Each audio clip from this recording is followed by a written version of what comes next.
తీన్మార్ మల్లన్న ఏం చేశాడు అనేది మీరు ఒకసారి పోయి చూస్తే మీకు కూడా అర్థమవుతుంది. ఇవాళ తీన్మార్ మల్లన్న ఒక ఆయన పోటీ చేస్తారో టీఆర్ఎస్ పార్టీ నుంచి. ఆయన ఏమంటారంటే నేను పిచ్చిలానీలో చదువుకున్నా అని చెప్తాను.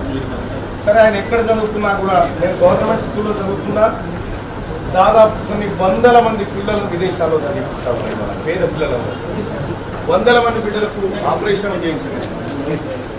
ప్రతి ప్రభుత్వ పాఠశాలలో అటు సైడు మొత్తం ప్రతి పిల్లలకి పుస్తకాలు పంచే ఏర్పాట్లు చేస్తాం.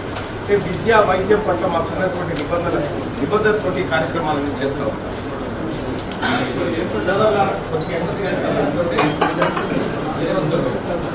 ఇక్కడ రాజకీయాల్లో సమూల మార్పులు రావాలన్న ఉద్దేశంతో నా కుటుంబ ఆస్తులన్నీ ప్రభుత్వ ఖజానాలో జమ చేసే ఎన్నికల్లోకి వస్తా ఉన్నారు. ఇక్కడ మనం గుర్తుంచుకోవాల్సినటువంటి అంశం ఏంటంటే పోటీ అసలు ఈ పట్టభద్రుల ఉప ఎన్నిక ఎందుకు వచ్చింది? రేపు టీఆర్ఎస్ పార్టీ ఆయన వస్తే ఇప్పుడు మీ జీవితాలతో చెలగాటం ఆడుకొని జీవో 46 తీసుకొచ్చి అనేకమైనటువంటి ఇబ్బందులకు గురి చేసినటువంటి టీఆర్ఎస్ పార్టీ కారణంగానే ఈ ఉప ఎన్నిక వచ్చింది.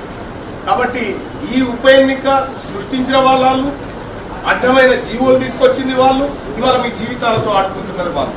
ఏదైతే కాంగ్రెస్ పార్టీ తన మేనిఫెస్టోలో 2 లక్షల ఉద్యోగాల భర్తీ కోసం హామీ ఇచ్చిందో ఆ 2 లక్షల ఉద్యోగాలను భర్తీ చేయబోతా ఉంది కాంగ్రెస్ పార్టీ. నేనే దానికి బాధ్యత వహిస్తున్నా. ఇక్కడ మా నాయకత్వంలో బాధ్యత తీసుకుంటా ఉన్నాను. అలాగే